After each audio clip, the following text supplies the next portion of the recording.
Tu préfères la presta de Shiryu contre Garp ou Garp contre Shiryu?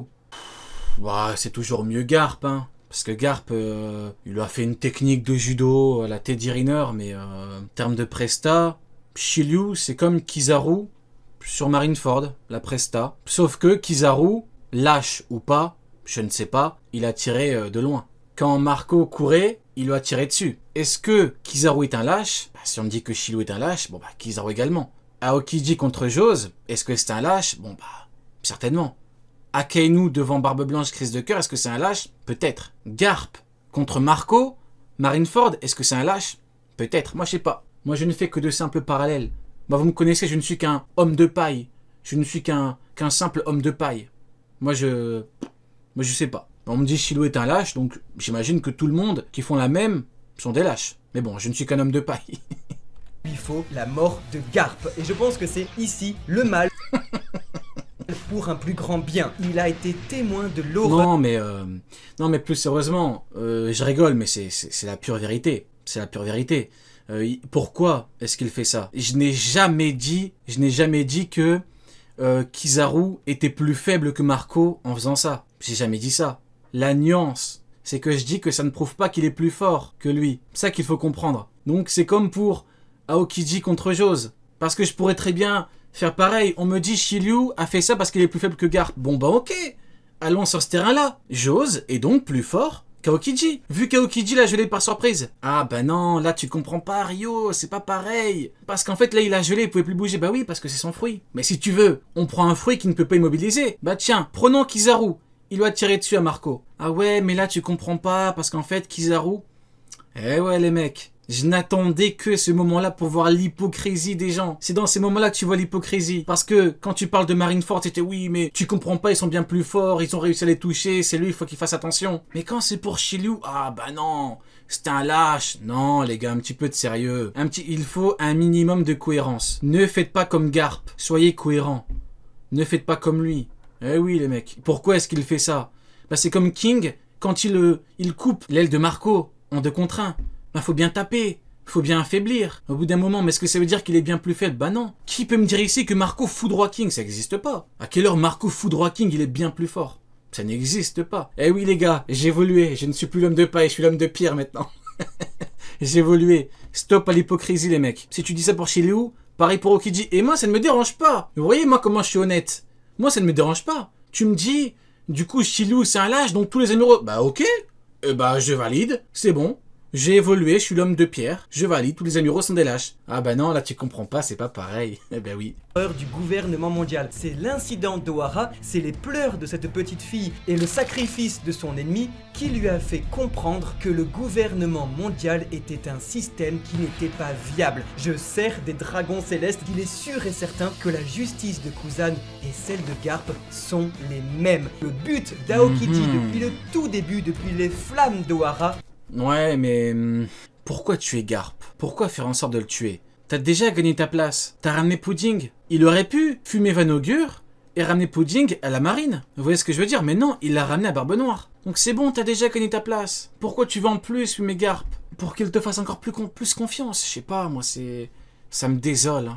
C'est de faire tomber... En tant que grand fan de Garp, en tant que grand fan de Iron Garp, gouvernement mondial. Si au final sur God Valley, Barbe Blanche a dû forcément se retourner contre Rox, c'est sûr et certain, on s'attend tous à ça, qu'il a dû quitter l'équipage. Peut-être qu'au final, Kuzan en profitera pour dire enfin ses vérités à Barbe Noire, à Marie-Choise. Mais il y a 2 choses importantes dans l'immédiat à noter. C'est déjà cette gigantesque main qui rappelle celle de Pika à Dressrosa, et vous verrez que ça peut prendre tout son sens quand on sait que déjà il y a sur le bateau Tashigi, et ce serait bien que... Ah, j'ai cru qu'il allait dire Bogart. Ah, dommage. Tashigi. Je me suis dit on va rire un petit peu, mais non, pas de Bogart. Fasse quelque chose de sa vie pour une fois. Mais le souci, c'est que j'avoue, il existe quelqu'un d'autre. Et si sur le bateau, et ce serait... mais ne spoiler, oui, avec la musique. Masterclass. J'applaudis. Masterclass. Il est là le GOAT. 90% des lecteurs me disent mais c'est qui Bogart? Je vous dirais Bogart, c'est tout, pas besoin de plus de définition. Il que est Bogart. là. Regardez-moi ça. Regardez ce calme. Le second de Monkey D. Garp depuis maintenant, excusez-moi, au moins 25 ans. Bogart, pour les vieux lecteurs, c'est vraiment le personnage attendu comme le Messie, on a tous Hein? 25 ans. Bogart, pour les vieux lecteurs, c'est vraiment le personnage attendu comme le Pour les vieux lecteurs, il est attendu comme le quoi? Messie, on a Il est attendu comme le... Lui, là? Lui? Cet escroc? Ce rat qui se planque dans le bateau? C'est lui qui est attendu comme le Messie? Mais la plupart connaissent même pas son nom. Il est que dans les crédits de l'animé, le frérot. tous Alors là, envie de voir ce dont il est capable. la Toei lui a donné une carrière. C'est incroyable. Ils lui ont donné une carrière, personne le connaît, personne le cala. Regardez, il découpe des trucs à Kobe. Brofink is Mihawk. Regardez, Brofink is l'horrible mid. Il découpe des canons, des guns. Il est fou, lui. C'était celui qui avait coupé en 1000 morceaux les flingues de Kobe, c'est celui qui les a même entraînés. Attendu comme Pepsi. C'est le second de Garp, et qui dit second d'un Attendu mec comme à une canette. 3 milliards sur sa tête pourrait donc du coup se rapprocher d'un niveau Zoro. On se dit que le Non, mais là... second d'un mec à 3 milliards sur sa tête pourrait donc du coup se rapprocher d'un niveau Zoro. On se dit que le mec il est trop fort, c'est le T'abuses un petit peu, frérot. Bon, allez, mec vas-y, qui je fait parle pas. fantasmer tous les vieux lecteurs. Mais On a comment ça, il fait fantasmer? Quel vieux lecteur et fantasme sur lui? Il est là que grâce au crédit de la Toei, on connaît son blaze.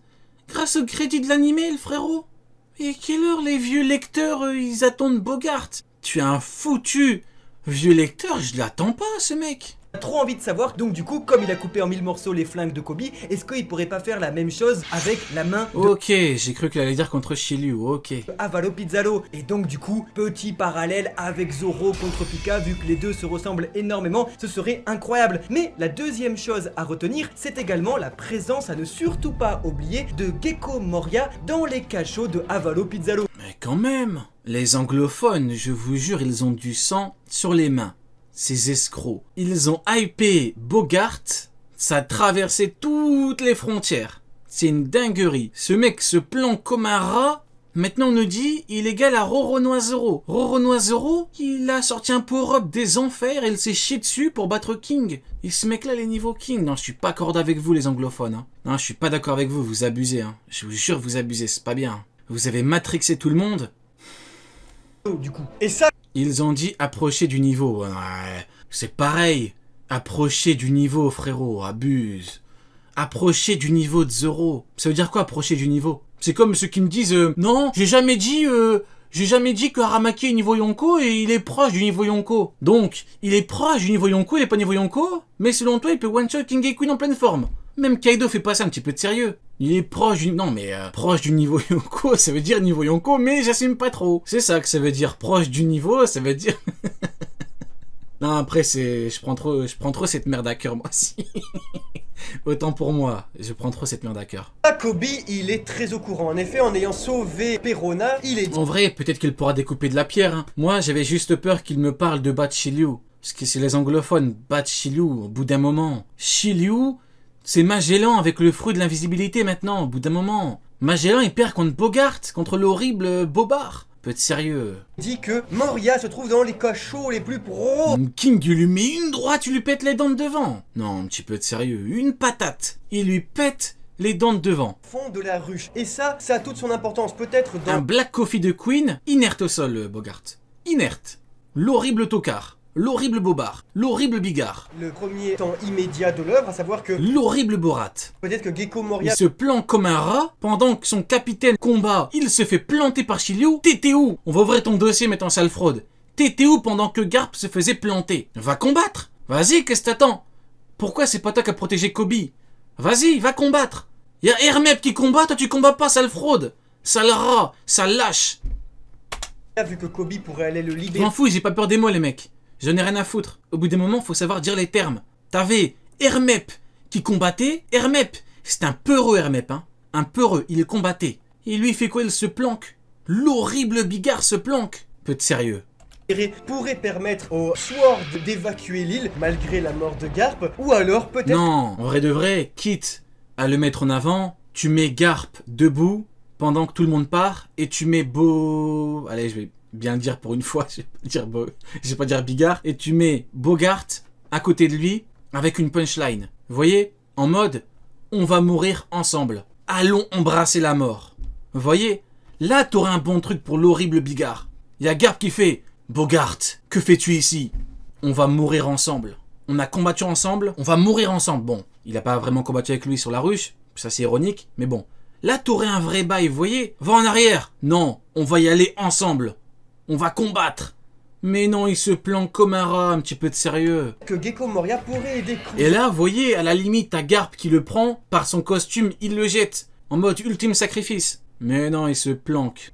Et Kobe en étant libérés a posteriori pour pouvoir affronter secrètement l'équipage de Barbe Noire. Parce qu'on rappelle que c'est pas n'importe quel poivreau, ce type c'est quand même un gars absolument redoutable. Pour finir, ce regard-là, le regard de Monkey D. Garp, semble être celui de quelqu'un de déterminé, mais surtout de quelqu'un qui sait qu'il ne lui reste plus longtemps à vivre. Exactement. Il est condamné et il en a conscience. Alors, pour terminer le parallèle avec Marineford, est-ce que cet homme qui ne tourne jamais le dos à l'adversité pourrait tourner le dos à sa famille, aux autres, en envoyant le bateau, mais lui en restant sur place avec Kobe parce qu'il a trop envie de sauver la veuve et l'orphelin, il ne peut pas s'en empêcher. On peut le voir dans son regard, Garp le sait, son heure Zimmer.